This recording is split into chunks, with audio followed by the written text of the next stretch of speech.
தன் கையில இருந்த 100 ரூபாய்க்கு தக்காளி வாங்கினானா. அதையெல்லாம் தலையில சுமந்துக்கிட்டு வீதி வீதியா போய் வித்தானா.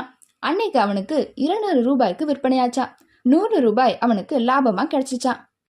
மறுநாளும் அதே மாதிரி தக்காளி வாங்கி விற்க ஆரம்பிச்சானா. நாளாக நாளாக அவனுடைய லாபம் அதிகமாயிட்டே போச்சான்.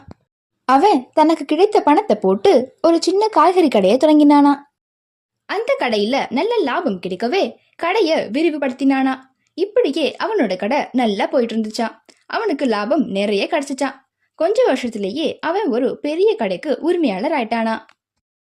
வியாபாரம் பெருக பெருக அவன் வீடு வாகனம்னு வாங்கி பெரிய தொழிலதிபர் ஆயிட்டானா. அவன் ஒரு நாள் தான் சம்பாதித்த பணத்தை வங்கியில ஒரு கணக்கு தொடங்கி முதலீடு செய்ய தீர்மானிச்சு வங்கிக்கு போனானா.